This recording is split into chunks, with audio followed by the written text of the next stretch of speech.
ഓം മഹാ ശിവസ്വരൂപ യോഗീശ്വരായ നമഃ. നമ്മൾ ഈ അടുത്ത കാലത്ത് കൊട്ടിയൂർ യാത്ര പോയ കാര്യം നിങ്ങൾക്ക് എല്ലാ പേർക്കും അറിയാമല്ലോ. അപ്പോൾ അതിൻ്റെ ഒരു വീഡിയോ ചെയ്യണമെന്ന് എല്ലാവരും പറഞ്ഞപ്പോൾ ഫസ്റ്റ് പാർട്ട് ഞാൻ ചെയ്തായിരുന്നു.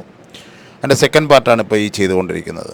അപ്പോൾ നമ്മൾ അവിടെ നിന്നും അവസാനമായി നമ്മളൊരു ഡ്യൂട്ടിയുടെ വീട്ടിലെല്ലാം കയറി അവർ നമുക്ക് ഫുഡെല്ലാം തന്നു. അതെല്ലാം കഴിഞ്ഞ് നമ്മൾ നേരെ അവിടെ നിന്ന് നേരെ തിരിച്ച് നമ്മൾ നേരെ നമ്മുടെ ഷെൽനയുടെ വീട്ടിലെത്തി കേട്ടോ. ഈ ഷെൽനയാണ് നമുക്ക് അവിടെയുള്ള എല്ലാ അറേഞ്ച്മെൻറ്റ്സും ചെയ്തു തന്നത്. കൊട്ടിയൂരോട്ട് പോകാനുള്ള എല്ലാ അറേഞ്ച്മെൻറ്റ്സും ഷെൽനയാണ് ചെയ്യുന്നത്. ഷെൽനയുടെ വീട്ടിലെത്തി നമ്മൾ ഷെൽന വളരെ ഭക്തിപൂർവ്വം നമ്മളെല്ലാം സ്വീകരിച്ചു. നമുക്കവിടെ കിടക്കാനുള്ള എല്ലാ കാര്യങ്ങളും ഒഴുക്കി തന്നു. നമ്മൾ ഏകദേശം ഒരു 17ഓളം ഡിവോട്ടീസ് ഉണ്ടായിരുന്നു. എല്ലാവർക്കും അവിടെ കിടക്കാനും ഉള്ള എല്ലാ കാര്യങ്ങളും ചെയ്തു തന്നു. അന്നത്തെ ദിവസം ഫുഡും കാര്യങ്ങളും എല്ലാം ഷെൽനയുടെ വീട്ടിലാണ് അവർ അറേഞ്ച് ചെയ്തിരുന്നത്. അപ്പോൾ അവിടെ നിന്ന് നമ്മൾ ഫുഡും കാര്യങ്ങളെല്ലാം കഴിച്ച് അവിടെ റെസ്റ്റ് എടുത്തതിന് ശേഷം പിറ്റേ ദിവസം അതിരാവിലെ നമ്മളവിടെ നിന്നും അവിടെ ഒരു തിരിയെല്ലാം കത്തിച്ച് സന്തോഷപൂർവ്വം അവിടെ നിന്ന് നമ്മൾ തിരിക്കുന്ന യാത്രയാണ് നിങ്ങളീ കാണുന്നത്. അവിടെ നിന്ന് നമ്മൾ നേരെ തിരിച്ച് നമ്മുടെ പ്ലാനിങ് എങ്ങനെയാണെന്ന് വെച്ചാൽ അവിടെ നിന്ന് നേരെ മൃദംഗ ശൈലേശ്വരി ക്ഷേത്രം എന്നൊരു ക്ഷേത്രമുണ്ട്. അവിടെ പോവുക, അവിടെ തൊഴുക. അതിനുശേഷം അവിടെ നിന്ന് നേരെ കൊട്ടിയൂരോട്ട് പോകുക എന്നുള്ളൊരു പ്ലാനിങ്ങിലാണ് നമ്മൾ നമ്മുടെ ഷെൽനയുടെ വീട്ടിൽ നിന്നും യാത്ര തിരിക്കുന്നത്. അപ്പോൾ തിരിച്ച് ഷെൽനയുടെ വീട്ടിൽ വന്നിട്ട് വേണം തിരിച്ച് നമ്മൾ അവിടെ നിന്നും നേരെ നാട്ടിലോട്ട് തിരിക്കുക എന്നൊരു പ്ലാനിങ്ങിലൂടെയാണ് നമ്മൾ പോയത്. അപ്പോൾ ഷെൽനയുടെ വീട്ടിൽ നമുക്ക് വളരെ നല്ല രീതിയിൽ പറഞ്ഞറിയിക്കാൻ പറ്റാത്ത നല്ല രീതിയിൽ തന്നെ ഒരു സ്വീകരണമാണ് ലഭിച്ചത്. ഷെൽനയുടെ ഹസ്ബൻഡായ പ്രേമേട്ടനും നമുക്ക് നല്ലൊരു ഇതാണ് അവിടെ നൽകിയതെന്ന് വേണം പറയാൻ. അവിടെ നമ്മൾ പ്രാർത്ഥനകൾ നടക്കുന്നുണ്ട്. അതാണ് നിങ്ങളീ കേൾക്കുന്നത്. ഷെൽനയുടെ വീട്ടിൽ നിന്ന് നമ്മളെല്ലാവരും പ്രാർത്ഥിച്ചു. ആ രംഗമാണ് നിങ്ങളീ കേൾക്കുന്നത്.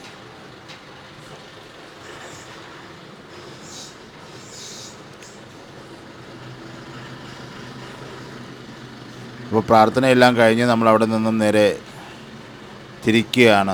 അവിടെ നിന്ന് നേരെ മൃദംഗ ശൈലേശ്വരി ക്ഷേത്രത്തിലേക്ക് തിരിക്കാനുള്ള പുറപ്പാടാണ്. അപ്പോൾ നമ്മൾ എവിടെ പോയാലും യോഗീശ്വരനെ കൂടെ കൊണ്ടുപോകാം, നിങ്ങൾക്കറിയാമല്ലോ. അപ്പം ആ യോഗീശ്വരനെ കൂടെ കൊണ്ടുപോകുന്ന നമ്മൾ ആ വണ്ടിയിലും യോഗീശ്വരൻ നമ്മുടെ കൂടെ തന്നെ ഉണ്ടായിരുന്നു. അദ്ദേഹത്തിന് അവിടെ നിന്ന് നമ്മളെ എടുത്ത് നേരെ നമ്മുടെ വണ്ടിയിൽ കയറ്റി കൊണ്ടുപോകുന്ന രംഗങ്ങളാണ് നിങ്ങൾ ഈ കാണുന്നത്. മൃദംഗ ശൈലേശ്വരി ക്ഷേത്രത്തിൽ പോയിട്ട് അവിടെ നിന്ന് നേരെ കൊട്ടിയൂരോട്ടുള്ള യാത്ര. കൊട്ടിയൂർ നമ്മളൊരു ഡിവോട്ടി, ഹസ്ബൻഡും ഡിവോട്ടി അവിടുത്തെ ഒരു സ്റ്റാഫാണ്. അവർ നമുക്ക് എല്ലാ അറേഞ്ച്മെൻറ്റ്സുകളും ചെയ്തു വെച്ചു എന്നുള്ളതാണ്. നമുക്ക് 20 പേർക്കുള്ള പാസ്സും അവരെടുത്ത് വെച്ചു. പോരാത്തതിന് അതിൻ്റെ കൂട്ടത്തിൽ എനിക്കും എന്നെയും കിച്ചുവിനെയും രഞ്ജിതയും സെപ്പറേറ്റായിട്ട് അവരെ പാസ്സിൽ കൊണ്ടുപോയി അകത്ത് കൊണ്ടുപോയി തൊഴിപ്പിച്ചു എന്നുള്ളതാണ് സത്യം. അപ്പോൾ ഇതെല്ലാം നമ്മുടെ കൊട്ടിയൂരുള്ള ഡിവോട്ടിയാണ് എല്ലാം ചെയ്തു വെച്ചത്.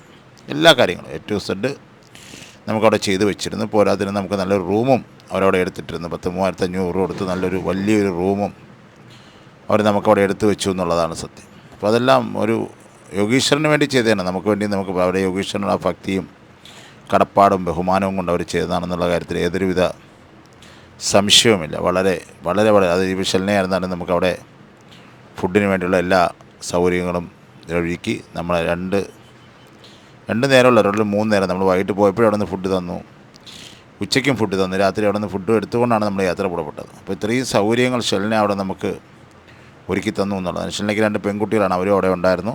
അവരും നമ്മളുമായിട്ടെല്ലാം വളരെ നല്ല രീതിയിൽ സംസാരിച്ചു. പ്രേമേട്ടനും വളരെ നല്ല രീതിയിൽ, അദ്ദേഹം നല്ലൊരു ചെണ്ട കൊട്ടുന്ന നല്ലൊരു മാസ്റ്ററാണ് കേട്ടോ. അടിപൊളിയായിട്ട് ചെണ്ട കൊട്ടും. അതിൻ്റെ രംഗങ്ങൾ നിങ്ങൾക്ക് ഞാൻ വഴിയെ കാണിച്ചു തരാം. അപ്പം ഇവിടെ നിന്ന് നമ്മൾ യാത്ര തിരിക്കുകയാണ്. അപ്പോൾ നേരെ മൃദംഗ ശൈലേശ്വരി ക്ഷേത്രത്തിലോട്ട്. അപ്പം അവിടെ നിന്ന് നമ്മൾ മൃദംഗ ശൈലേശ്വരി ക്ഷേത്രത്തിലോട്ട് യാത്ര പുറപ്പെടുന്ന രംഗങ്ങളാണ് നിങ്ങളീ കാണുന്നത്. യോഗീശ്വരനെ എടുത്തുകൊണ്ട് ഞാൻ മുമ്പിൽ പോകുന്നവരെല്ലാം എൻ്റെ കൂടെ വരികയും നമ്മൾ നേരെ ബസ്സിനെ ലക്ഷ്യമാക്കി യാത്ര തിരിക്കുകയാണ്. അവിടെ പോയി നമ്മുടെ ബസ് തൊട്ട് താഴെ തന്നെ കിടപ്പുണ്ട് കേട്ടോ. ഒരു വീടിൻ്റെ തൊട്ട് താഴെ തന്നെ ബസ് കിടപ്പുണ്ടായിരുന്നു. അപ്പോൾ അതിൽ കയറി നമ്മൾ മുമ്പോട്ടുള്ള യാത്രയിലോട്ട് പോകാനുള്ള ഒരു തയ്യാറെടുപ്പിലാണതേ നമ്മളെല്ലാവരും കൂടി ഇറങ്ങി വരുന്നത് നിങ്ങൾക്ക് കാണാൻ പറ്റും. യോഗീശ്വരനെ എപ്പോഴും നമ്മൾ കൂടെ കൊണ്ട് നടക്കുമായിരുന്നു. ഒരിടത്തും അദ്ദേഹത്തിനെ നമ്മൾ വിട്ടില്ല. എല്ലായിടത്തും വണ്ടിയിലും അദ്ദേഹത്തിൻ്റെ ഒരു ഫോട്ടോ ഉണ്ടായിരുന്നു. എല്ലായിടത്തും അദ്ദേഹത്തിൻ്റെ ഒരു ചൈതന്യം നമ്മുടെ കൂടെ തന്നെ ഉണ്ടായിരുന്നു എന്നുള്ളതാണ് സത്യം. ഇപ്പോൾ നമ്മൾ അങ്ങോട്ട് യാത്ര തിരിക്കുകയാണ്. അത് രംഗങ്ങളാണ് നിങ്ങളീ കാണുന്നത്. ഞാനിപ്പോൾ നമ്മുടെ ഷെൽനേനെ പറഞ്ഞത്, അതായത് ഈ നിൽക്കുന്നതാണ് ഷെൽന കേട്ടോ. ഞാനിപ്പോൾ കാണിച്ചു തരാം. ഷെൽന അത് ഈ വീടിന് നമുക്കെല്ലാ വേണ്ട സൗകര്യങ്ങളും ചെയ്തു തന്ന വ്യക്തിയാണ് ഞാൻ ഈ ഷെൽന എന്ന് പറയുന്നത്. കണ്ണൂർ നമുക്കെല്ലാവിധ ഇതാണ് ഷെൽന. ഈ കുഞ്ഞാണ് നമുക്കെല്ലാ സൗകര്യങ്ങളും ചെയ്തു തന്നത്. ഇതാണ് അവരുടെ ഷെൽനയുടെ ഹസ്ബൻഡ് പ്രേമേട്ടൻ. അപ്പോൾ ഇവർ രണ്ടുപേരും കൂടെയാണ് നമുക്ക് എല്ലാ കാര്യങ്ങളും അവിടെ അറേഞ്ച് ചെയ്ത് നല്ല ഫസ്റ്റ് ക്ലാസ്സായിട്ട് നല്ലൊരു ഇത് ഉണ്ടാക്കി തന്നത്. ഇത് അവരുടെ വീടാണ്, ഇത് ചുറ്റും അവരുടെ വീടാണ്. നമ്മൾ രാവിലെ തന്നെ ഏർലി മോർണിംഗ് തന്നെ അവിടെ നിന്ന് യാത്ര തിരിച്ചു എന്നുള്ളതാണ് സത്യം. ഏർലി മോർണിംഗ്, കാരണം അപ്പോഴേ നമുക്ക് കൊട്ടിയൂർ സമയത്തിന് എത്താൻ പറ്റുള്ളൂ നമുക്കറിയാമായിരുന്നു. അതുകൊണ്ട് നമ്മൾ ഏർലി മോർണിംഗ് എത്രയും നേരത്തെ തിരിക്കാൻ പറ്റും അത്രയും നേരത്തെ നമ്മൾ അവിടെ നിന്ന് യാത്ര തിരിച്ച് ഇത് അവരുടെ വീട്ടിലോട്ട് വരുന്ന വഴിയാണ്. അപ്പം നമ്മൾ നേരെ വണ്ടിയിലോട്ട് അടുത്തിട്ടെത്തി. അവിടെ നമ്മൾ വണ്ടിയിൽ കയറി യാത്ര തുടരുകയാണ്. നമ്മുടെ മൃദംഗശൈലേശ്വരി ക്ഷേത്രത്തിൽ എഴുതിരേറ്റ ബോർഡാണ് ഈ കാണുന്നത് കേട്ടോ. ഇതൊരു കാട്ടിനുള്ളിൽ അമ്പലമാണ് കേട്ടോ. ഈ കാണുന്ന എല്ലാം മൃദംഗശൈലേശ്വരി ക്ഷേത്രത്തിൻ്റെ ചുറ്റും കാണുന്നതാണ്. പണ്ട് ഇവിടെ പരശ്ശിരാജ ആരോ യുദ്ധത്തിന് പോകുന്നതിന് മുമ്പ് അവിടെ ഒരു അറയെല്ലാം ഉണ്ടെന്നാണ് പറഞ്ഞത്. അവിടെ പോയിരുന്ന് പ്രാർത്ഥിച്ച് അങ്ങനെയുള്ള കാര്യങ്ങളൊക്കെ ചെയ്യുമെന്ന് പറയുന്നുണ്ടായിരുന്നു. അപ്പോൾ അതെല്ലാം പറയുന്നുള്ള കാര്യങ്ങളാണ് കേട്ടോ. ഇതാണ് മൃദംഗശൈലേശ്വരി ക്ഷേത്രത്തിൻ്റെ അകത്തളം. അപ്പോൾ നമ്മളവിടെ നിന്ന് മനോഹരമായി നമ്മുടെ നാമാവലിയെല്ലാം വായിച്ചു. അപ്പോൾ നമ്മളവിടെ തികച്ചും യാദൃച്ഛികമായിട്ട് അഭിപ്രായി പറഞ്ഞതനുസരിച്ച് നമ്മളൊരു യൂട്യൂബറെ കാണുന്നുണ്ട്. യൂട്യൂബറല്ല അദ്ദേഹം സത്യത്തിൽ പറഞ്ഞാൽ ഒരു മാസ്റ്ററാണ്, റേക്കി മാസ്റ്ററാണ്. നമ്മുടെ ബോധിധർമ്മൻ്റെ റിലേറ്റഡ് ആയിട്ടുള്ള ഒരു റേക്കി മാസ്റ്ററായിരുന്നു അദ്ദേഹത്തിന് അവിടെ കാണുകയും അദ്ദേഹവുമായി ഒരുപാട് കാര്യങ്ങൾ സംസാരിക്കും. ഇവിടെ യോഗീശ്വരൻ എഴുതിയൊരു ബുക്ക് അദ്ദേഹത്തിന് നമ്മളെല്ലാവരോടും ചേർന്ന് സമർപ്പിക്കുകയും ചെയ്തതിന് ശേഷമാണ് നമ്മളവിടെ നിന്നും കൊട്ടിയൂരേക്ക് യാത്ര തിരിച്ചത്. ഞാൻ പറഞ്ഞല്ലോ, കൊട്ടിയൂർ നമുക്ക് വളരെ വലിയൊരു അറേഞ്ച്മെൻറ്റാണ് ആ കുഞ്ഞ് അവിടെ ചെയ്തിരുന്നത് എല്ലാം കൊണ്ടും. സുനിൽകുമാർ എന്നാണ് പുള്ളിയുടെ ഹസ്ബൻഡിൻ്റെ പേര്. അവളുടെ പേര് സത്യത്തിൽ ഞാൻ മറന്നു കേട്ടോ. ഒരു വെറൈറ്റി പേരാണ്. ഇതാണ് ആ കുഞ്ഞ് കേട്ടോ. ഇതാ നിൽക്കുന്ന അവളാണ് നമുക്കവിടെ എല്ലാ അറേഞ്ച്മെൻറ്റ്സും ചെയ്തു തന്നത്. അതുകൊണ്ട് ആ നിൽക്കുന്ന കുഞ്ഞ് നമ്മുടെ ഒരു ഡിവോട്ടിയാണ്. ഇപ്പോൾ നമുക്ക് അവിടുത്തെ പ്രസാദം കൊണ്ട് തന്നതാണ് കേട്ടോ. പ്രസാദം എല്ലാം കൊണ്ട് തന്ന് നമ്മളങ്ങനെ അവിടെ എല്ലാം കഴിഞ്ഞ് എൻ്റെ കയ്യിൽ നിന്നും ആ കുട്ടി ഒരു മാല നമ്മളത് അവിടെ കൊടുക്കുകയുണ്ടായി. അവിടെ ആ മണ്ണിൽ നിന്ന് ഒരു മാല അണിയിച്ചു കൊടുത്തു. അവിടെ നിന്ന് നാമം ജപിച്ചു.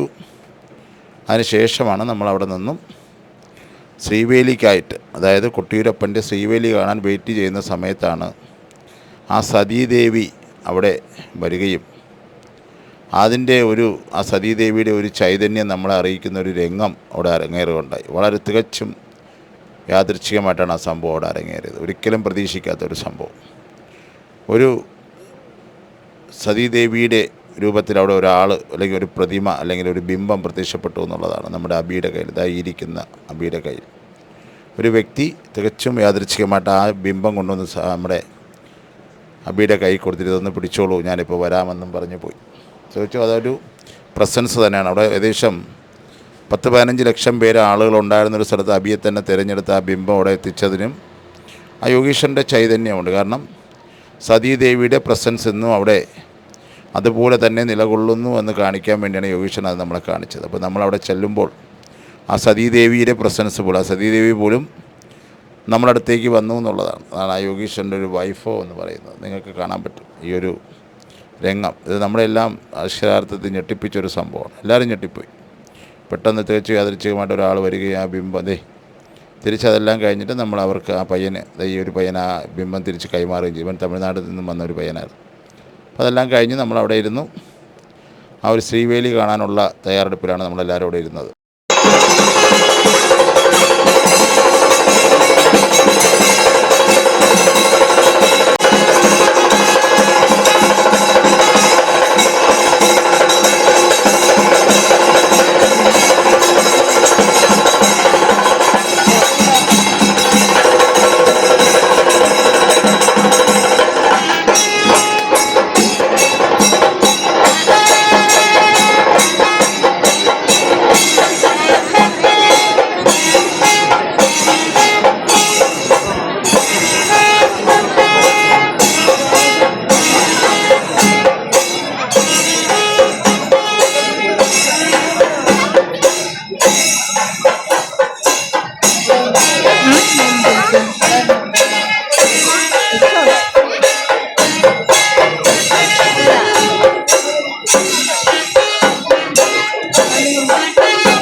ആ കൊട്ടിയൂരിൻ്റെ മണ്ണിലിരുത്തി.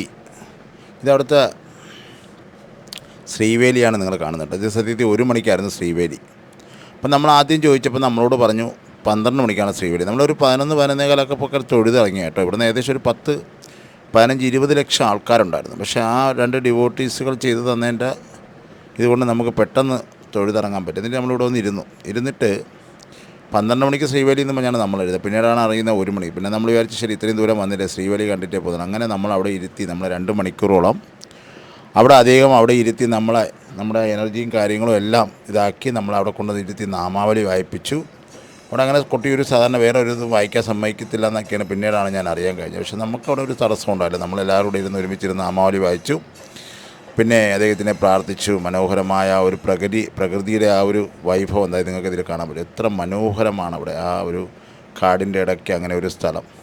ഭയങ്കര ആളായിരുന്നു കേട്ടോ. ഇതൊക്കെ കാണാൻ ഭയങ്കര ആളായിരുന്നു. വളരെ പ്രാചീന രീതിയിൽ തന്നെയാണ് അവിടെ എല്ലാം ആചാരങ്ങളെല്ലാം നടക്കുന്നത്. ഒരു വാളുമായിട്ട് 2 പേര് പൊങ്ങിപ്പോണു. ഈ വാളൊക്കെ അവിടെ വെച്ചിട്ടുണ്ട്. എൻ്റെ ബാക്കിൽ ഈ ആനയുടെ മുകളിലാണ് കൊട്ടിയൂരപ്പനെയും ഇരുത്തി സതീദേവിയെ ഇരുത്തി കൊണ്ടുപോകുന്ന സങ്കല്പമാണ്. രണ്ടെണ്ണം ഉണ്ടായിരുന്നു കേട്ടോ. എനിക്ക് ഇവിടുത്തെ സങ്കല്പമൊന്നും വലുതായിട്ടൊന്നും അറിയില്ല. ജസ്റ്റ് ഞാനന്ന് പറഞ്ഞു എന്ന് മാത്രം. അപ്പോൾ നമ്മളവിടെ ഇതെല്ലാം അവിടെ ഇരുന്നു കൊണ്ട് ആ യോഗീശ്വരന് മൊത്തം അതെല്ലാം കാണും. ഇതിനിടയ്ക്കാണ് അഭിഭായുടെ കയ്യിൽ ആ സതീദേവിയുടെ പ്രസൻസ് അവിടെ അറിയിക്കുന്നത്.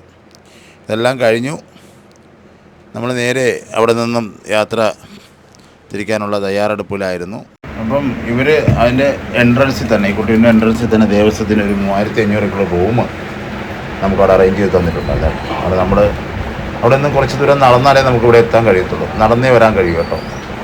അവിടെ നടന്ന് ആ ഒരു നദിയിൽ വന്ന് കുളിച്ച് അതിന് ശേഷമേ ഇങ്ങോട്ട് പ്രവേശിക്കാൻ പറ്റും. അതുകൊണ്ട് നമ്മളവിടെ നിന്നും തിരിച്ച് നടന്ന് അവിടെ എത്തണം. അതിനുവേണ്ടി ഇതിപ്പം അവസാന ശ്രീവേലിയുടെ അവസാന ഘട്ടത്തിലുള്ള 3 വലം വെച്ചതിന് ശേഷം ഭഗവാനെയും ഭഗവതിയെയും അവിടെ ഇറക്കിയതിന് ശേഷം ആന കൂട്ട് നടത്തിയതിന് ശേഷമാണ് അവരവിടെ നിന്നും പിരിയുന്നതായി കണ്ടത്. അപ്പോൾ ഒരുപാട് ആൾക്കാരുണ്ടായിരുന്നുണ്ട്. ഏകദേശം ഞാൻ പറഞ്ഞിട്ടുണ്ട് നല്ല തിരക്കായിരുന്നു.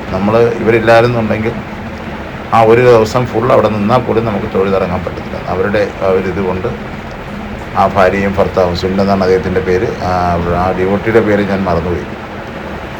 ആ 2 പേരും ചേർന്ന് നമുക്ക് ഒരുപാട് സഹായങ്ങൾ ചെയ്തു എന്ന് വേണം പറയാം. അപ്പം നമുക്ക് അവരെടുത്തുന്ന ആ റൂം നിങ്ങൾക്ക് ഞാൻ കാണിച്ചു തരാം. ആരെങ്കിലുമൊക്കെ ഇവിടെ വരുന്നവർക്ക് അങ്ങനത്തെ റൂം ഇവിടെ ബുക്ക് ചെയ്യാം കേട്ടോ. ദേവസ്വത്തിൻ്റെ നല്ല റൂം ഇവിടെ ഉണ്ട്. ഈ ഒരു റൂമാണ് അവർ നമുക്ക് വേണ്ടി എടുത്തു തന്നത്. നമ്മളിതാ പോകാൻ സമയത്ത് അവർക്ക് നമ്മുടെ യോഗീശ്വരൻ്റെ കിറ്റും ഇതാണ് ആ ഭാര്യയും ഭർത്താവും കിറ്റും പിന്നെ മാലയും എല്ലാം നൽകി അവർക്ക് നല്ലത് പറഞ്ഞ് നമ്മളെല്ലാവരും പ്രാർത്ഥിച്ചിട്ടാണ് നമ്മളവിടെ നിന്നും യാത്ര തിരിക്കുന്നത്. അപ്പം നമ്മളവിടെ നിന്നും തിരിച്ച് നേരെ ഷെൽനിയുടെ വീട്ടിലോട്ടാണ് തിരിച്ച് യാത്ര തിരിക്കുന്നത്. അപ്പോൾ നമ്മുടെ യോഗീശ്വരൻ്റെ ഒരു കിറ്റ് അദ്ദേഹത്തിന് ഞാൻ നൽകുകയുണ്ടായി. യോഗീശ്വര നാമത്തിൽ അദ്ദേഹത്തിന് അത് നൽകിയതിന് ശേഷം പിന്നെ നമ്മളവിടെ നിന്ന് യാത്ര തിരിക്കുകയാണ്. അപ്പം ഇങ്ങനെ ഉള്ള പല അനുഭവങ്ങളിലൂടെയാണ് നമ്മളിങ്ങനെ ഒരുപാട് അനുഭവങ്ങൾ നമ്മുടെ ഈ കൊട്ടിയൂർ യാത്രയിൽ ഉണ്ടായിരുന്നു എന്നുള്ളതാണ് സത്യം. ആ ശിവഭഗവാൻ നമുക്കെല്ലാം കാണിച്ചത്. അതിനുശേഷം നമ്മൾ തിരിച്ച് നമ്മുടെ ഷെൽനയുടെ വീട്ടിലെത്തിയിട്ടുണ്ട്. ഇതാണ് നമ്മുടെ പ്രേമേട്ടൻ. ഞാൻ പറഞ്ഞല്ലോ ഒരു ചെണ്ട വിദ്വാനാണെന്ന് അദ്ദേഹം.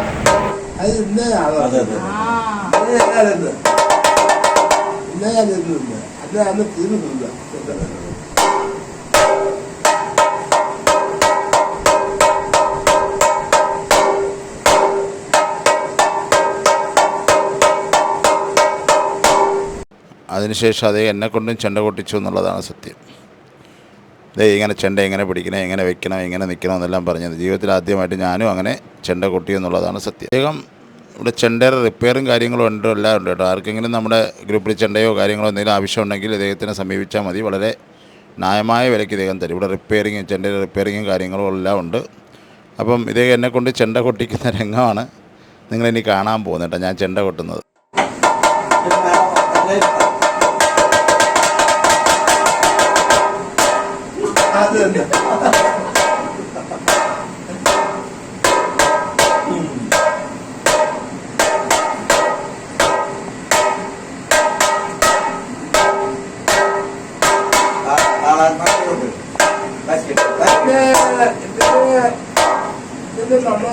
അതിനുശേഷം നമ്മൾ അവിടെ നിന്ന് നേരെ ഇറങ്ങി മുത്തപ്പൻ്റെ അടുത്തേക്ക് എത്തി. മുത്തപ്പൻ്റെ അവിടെ എത്തിയപ്പോൾ നമ്മുടെ ഒരു ഡിവോട്ടിയായ ജ്യോതി നമുക്ക് വേണ്ടി അവിടെ വീട്ടിൻ്റെ ഫ്രണ്ടിൽ വെയിറ്റ് ചെയ്യായിരുന്നു. ജ്യോതിയാണ് നമ്മളവിടെ കൊണ്ടുപോയി നല്ല രീതിയിലെല്ലാം തൊഴിയിപ്പിച്ചു.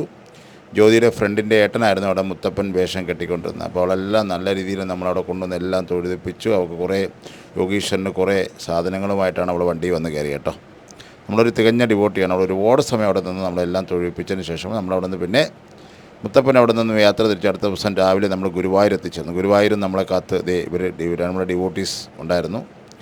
ബാക്കിയുള്ളവരെല്ലാം ലൈനിലായിരുന്നു. രഞ്ജിതേ ഇവരെല്ലാം ഇവർ സ്പെഷ്യൽ പാസ് എടുത്ത് എന്നെയും കിച്ചുവിനെയും അകത്ത് കൊണ്ടുപോയി പെട്ടെന്ന് തന്നെ തൊഴിപ്പിച്ചിട്ട് തിരിച്ചു കൊണ്ടുവന്നു എന്നുള്ളതാണ് സത്യം. അവിടെയും നമുക്കൊരാളിൻ്റെ സഹായം കിട്ടി. അവിടെ നമ്മളെ കാണാൻ വന്ന ഒരമ്മൂമ്മയും 2 ചെറുമക്കളുമാണ് ഈ കാണുന്ന 2 പേർ. ഇവർ നമ്മളെ അവിടെ കാണാൻ വേണ്ടി വന്നിട്ടുണ്ടായിരുന്നു. നമ്മുടെ ഗുരുവായൂർ നമ്മളെ വന്ന് കണ്ട് യോഗീശ്വരൻ്റെ അനുഗ്രഹം കാണാൻ വേണ്ടി അവിടെ വേറെയും വന്നിരുന്നു. ആതിര വന്നിട്ടുണ്ടായിരുന്നു, പിന്നെ പ്രജിത വന്നിട്ടുണ്ടായിരുന്നു.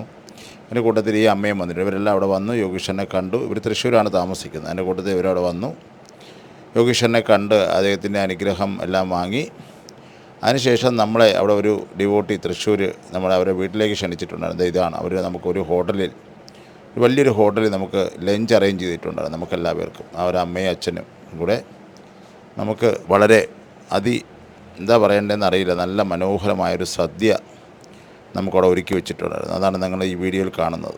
നമ്മൾ പ്രാർത്ഥിച്ചിട്ട് എല്ലാവരും കൂടെ ചേർന്ന് നമ്മളവിടെ സദ്യ കഴിക്കുന്ന ഒരു രംഗമാണ് നിങ്ങളവിടെ കാണുന്നത്. ഇവർ നമുക്ക് എല്ലാ പേർക്കും അവിടെ സദ്യ അറേഞ്ച് ചെയ്ത് വെച്ചിട്ടുണ്ടായിരുന്നു. നമ്മുടെ പ്രാർത്ഥനയോടുകൂടി നമ്മളെപ്പോഴും ഒരുമിച്ച് പോകുമ്പോൾ യോഗീശ്വരനെ പ്രാർത്ഥിച്ചതിന് ശേഷം മാത്രമേ ആഹാരം കഴിക്കാറുള്ളൂ. ഈ അമ്മയും അച്ഛനുമാണ് നമുക്ക് ആ ഫുഡും കാര്യങ്ങളൊക്കെ അറേഞ്ച് ചെയ്ത് തന്നത്. നമ്മളെല്ലാവരും ഇവിടെ ഇരുന്ന് ആ ഒരു ഹോട്ടലിൽ, ഒരു വലിയൊരു ഹോട്ടലായിരുന്നു, ഒരു 5 സ്റ്റാർ ഹോട്ടലിൽ തന്നെയാണ് നമുക്ക് ഫുഡെല്ലാം അറേഞ്ച് ചെയ്തിരുന്നത്. അതിനുശേഷം ഇവരെ വീട്ടിലേക്ക് നമ്മളെ കൊണ്ടുപോവുകയും അവരെ വീട്ടിൽ ചെറിയ പ്രശ്നങ്ങളും കാര്യങ്ങളും എനർജിയുടെ പ്രശ്നങ്ങളും എല്ലാം ഉണ്ടായിരുന്നു. അതെല്ലാം നമ്മൾ പൂർണ്ണമായി അവിടെ നിന്ന് പ്രാർത്ഥിക്കുകയും അവിടെ പോവുകയും അവരെ വീട്ടിൽ പോവുകയും പൂർണ്ണമായി നമ്മൾ അവർക്ക് വേണ്ടിയെല്ലാം അവരുടെ കുടുംബത്തിന് വേണ്ടിയെല്ലാം പ്രാർത്ഥിച്ച് അതിന് വേണ്ട കാര്യങ്ങളെല്ലാം ചെയ്ത് കൊടുക്കുകയും. എന്നാൽ ഇവരുടെ മകളൊരു തികഞ്ഞ സായി ഡിവോട്ടിയായിരുന്നു. ആ മകളാണ് ഇവരെ വിളിച്ച് പറഞ്ഞത്, നമ്മുടെ വീട്ടിലോട്ട് ഒരു ഡിവൈൻ ആയ ഒരു അച്ഛനും മകനും വരികയും അതിനുശേഷം നമ്മുടെ എല്ലാ പ്രശ്നങ്ങളും മാറുമെന്ന് പറയുകയുണ്ടായതായി ആ അച്ഛനും അമ്മയും പിന്നീട് എന്നോട് പറയുകയുണ്ടായി. ഇതാണ് അമ്മ കേട്ടോ, ആ ഓപ്പോസിറ്റ് നിൽക്കുന്ന അച്ഛൻ. ഇവർ 2 കൂടെയാണ് നമുക്ക് വേണ്ട ഫുഡും കാര്യങ്ങളും എല്ലാം അറേഞ്ച് ചെയ്ത് തന്നു. നല്ല രീതിയിൽ തന്നെ, വളരെ നല്ല രീതിയിൽ തന്നെ എല്ലാം അറേഞ്ച് ചെയ്ത് തന്നു. നല്ല ഫുഡായിരുന്നു കേട്ടോ. ഒരു വെറൈറ്റി ഫുഡായിരുന്നു. ഇവരുടെ സുഹൃത്തിൻ്റെതാണ് ഈ ഹോട്ടൽ എന്നാണ് പറഞ്ഞത്. ഈ അച്ഛൻ്റെ സുഹൃത്തിൻ്റെതാണ് ഈ ഹോട്ടൽ എന്നാണ് പറഞ്ഞത്. അപ്പോൾ അദ്ദേഹമാണ് നമുക്ക് ഫുഡ് കാര്യങ്ങളെല്ലാം അറേഞ്ച് ചെയ്ത് തന്നത്.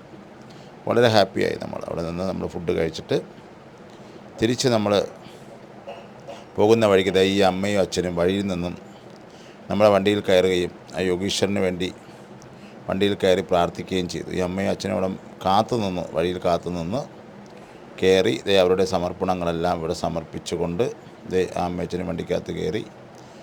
അമ്മയ്ക്ക് 2 കൈക്ക് എന്തോ ഒരു പ്രശ്നം ഉണ്ടായിരുന്നു. അപ്പോൾ രഞ്ജിത ആ കൈക്ക് പിടിച്ച് കാര്യങ്ങളൊക്കെ ചോദിക്കുന്ന രംഗമാണ് നിങ്ങൾ ഈ കാണുന്നത്. ഈ അമ്മയും അച്ഛനും ഒരുപാട് ദൂരം വണ്ടി ഓട്ടിച്ച് ആ വഴിയിൽ നിന്ന് യോഗീശ്വരനെ കാണാൻ വേണ്ടി വന്നതാണ്. അങ്ങനെ കണ്ട് ആ യോഗീശ്വരൻ്റെ അനുഗ്രഹവും വാങ്ങി അമ്മയുടെ കുറച്ച് വിഷമങ്ങളും കാര്യങ്ങളും എല്ലാം ഉണ്ട്. അതെല്ലാം യോഗീശ്വരനിൽ അർപ്പിച്ചതിന് ശേഷം തിരുവനന്തപുരത്ത് വരാൻ കഴിയാത്തത് കൊണ്ട് അവർ ആ റോഡിൻ്റെ അവിടെ നിന്ന് അവരാൾ കഴിയുന്ന രീതി ആ യോഗീശ്വരനെ കണ്ടുകൊണ്ട് അദ്ദേഹത്തിന് കുറച്ച് കാര്യങ്ങളെല്ലാം അവർ കൊണ്ടുവന്ന് അതെല്ലാം സമർപ്പിച്ച് അദ്ദേഹത്തിനൊരു ദക്ഷിണയും സമർപ്പിച്ചിട്ടാണ് അവർ സത്യത്തിൽ അവിടെ നിന്നും പോയത്. അവർ ഒരുപാട് സമയം നമ്മളുമായിട്ട് സംസാരിച്ചു. അവരുടെ ഒരുപാട് ദുഃഖങ്ങളും പ്രയാസങ്ങളും എല്ലാം നമ്മളുമായി പങ്കുവച്ചതിന് ശേഷമാണ് അവരവിടെ നിന്നും പോയത്. അപ്പോൾ തിരിച്ച് നമ്മളിവിടെ നിന്ന് പോകുന്ന വഴിക്ക് നമ്മൾ തിരിച്ച് വീണ്ടും നമുക്ക് ഇങ്ങോട്ട് വന്നപ്പോൾ ബ്രേക്ക്ഫാസ്റ്റ് തന്ന അനില നമ്മളെ തിരിച്ചു പോയപ്പോൾ അവരെ വീട്ടിൽ കയറണമെന്ന് പറഞ്ഞിട്ടുണ്ടായിരുന്നു. അതിപ്പോൾ അവരൊരു മുരുകക്ഷേത്രമുണ്ട്, അവിടെ പോയി പ്രാർത്ഥിച്ചതിന് ശേഷം പോകണമെന്നുള്ളൊരു ഇതുണ്ട്. അന്ന് ഷഷ്ടിയും കൂടെ ആയിരുന്നു കേട്ടോ തിരിച്ചു വരുന്ന വഴിക്ക്. അപ്പം നമ്മൾ നേരെ അതിനുള്ള തയ്യാറെടുപ്പായിരുന്നു. ഇവിടെ നിന്നും പോയിരുന്നെ നേരെ ആ മുരുകക്ഷേത്രത്തിൽ കയറി പ്രാർത്ഥിക്കണമെന്ന് നമുക്ക് ഉറപ്പുണ്ട്. അതായത് ജപിച്ച ഒരു കരിക്കല്ല അമ്മയ്ക്കും അച്ഛനും നമ്മൾ നൽകി. അത് പ്രകാരം നമ്മൾ ആ വയലി മുരുകക്ഷേത്രം, അങ്ങനെ ഒരു ക്ഷേത്രമാണെന്ന് തോന്നുന്നു, എന്തോ പേരാണ്. അപ്പോൾ അവിടെ പോയി ഷഷ്ടിക്ക് മുമ്പ്, ഷഷ്ടി ആയിരുന്നതുകൊണ്ട് നമ്മൾ എങ്ങനെയും അവിടെ ആ ദീപാരാധന കഴിഞ്ഞിട്ട് ഉടനെ എത്തണമെന്നൊരു ഇതുണ്ടായിരുന്നു. അങ്ങനെ നമ്മൾ എങ്ങനെയായിരുന്നാലും വലിയ തെറ്റില്ലാത്ത രീതി ഇത് ആ അമ്മയച്ഛനെ വണ്ടിക്കകത്ത് കയറി യോഗീശ്വരനെ പ്രാർത്ഥിക്കുന്നതാണ് കേട്ടോ. യോഗീശ്വരനെ നമ്മളെപ്പോഴും വണ്ടിയിൽ കൂടെ തന്നെ കരുതിയിരുന്നുണ്ടായിരുന്നു. ഈ കാണുന്ന അവിടെ അമ്മയും അച്ഛനും കൂടെ കയറി ആ യോഗീശ്വരനെ കയറി പ്രാർത്ഥിച്ച് ഞാൻ അവർക്ക് ഭസ്മവും കാര്യങ്ങളും എല്ലാം കൊടുത്തു. എല്ലാവരും വളരെ സന്തോഷം യോഗീശ്വരനെ കണ്ട് പ്രാർത്ഥിച്ചിട്ടാണ് അവിടെ നിന്ന് അനുഭവമായിട്ടാണ് പറഞ്ഞത്. യോഗീശ്വരനെ കാണാൻ പറ്റിയത് അമ്മ പറഞ്ഞത്. ഇങ്ങനെ ഒരിക്കലും പ്രതീക്ഷയില്ല, തിരുവനന്തപുരത്ത് വരണമെന്ന് വിചാരിച്ചതാണ്, നടന്നില്ല.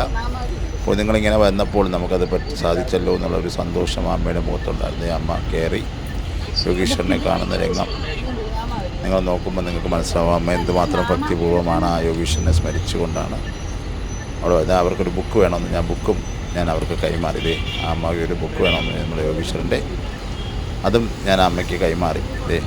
പരലോക ദർശനം ശിവയോഗീശ്വരനിലൂടെ എന്നുള്ള അദ്ദേഹം എഴുതിയ ബുക്ക്, അത് അമ്മ ആവശ്യപ്പെട്ട പ്രകാരം നമ്മൾ ആ അമ്മയ്ക്ക് നൽകുകയുണ്ടായി.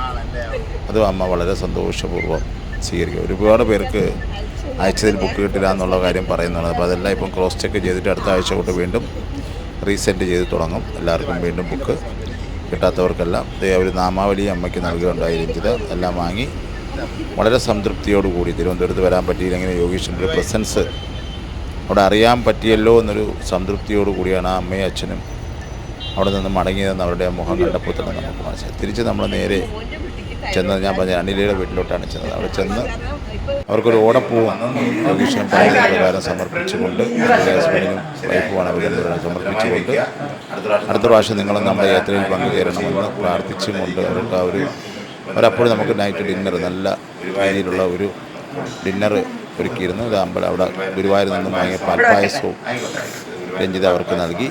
കൂട്ടത്തിൽ പ്രസാദവും നൽകിയിട്ടാണ്, ആ ഓടപ്പൂവും നൽകിയിട്ടാണ് നമ്മൾ അവിടെ നിന്നും യാത്ര തിരിച്ച് നേരെ ഷമ്പാലിൽ വിളക്കെല്ലാം കത്തിച്ചതിന് ശേഷം നമ്മൾ ആ യാത്ര അവിടെ പൂർണ്ണമാവുകയാണ് ഉണ്ടായത്. അപ്പോൾ എന്തായാലും വലിയൊരു അനുഭവപരമായൊരു യാത്രയായിരുന്നു. ഇനി അടുത്ത നമ്മൾ 23-ാം തീയതി ഇവിടെ നിന്നും മൂകാംബികയ്ക്ക് യാത്ര തിരിക്കുകയാണ്. അതിൻ്റെയും വീഡിയോസ് നമ്മൾ നിങ്ങൾക്ക് വേണ്ടി അപ്ഡേറ്റ് ചെയ്യുന്നതായിരിക്കും. എന്തായാലും എല്ലാവർക്കും നല്ലത് വരട്ടെ, ഈ ലോകത്തിന് തന്നെ നല്ലത് വരട്ടെ, ഈ വീഡിയോ കാണുന്ന എല്ലാവർക്കും നല്ലത് വരട്ടെ എന്ന് പ്രാർത്ഥിച്ചുകൊണ്ട് തൽക്കാലം ഈ വീഡിയോ വൈൻഡപ്പ് ചെയ്യുകയാണ്. ഓം മഹാ ശിവസ്വരൂപ യോഗീശ്വരായ നമഃ നമഃ നമഃ.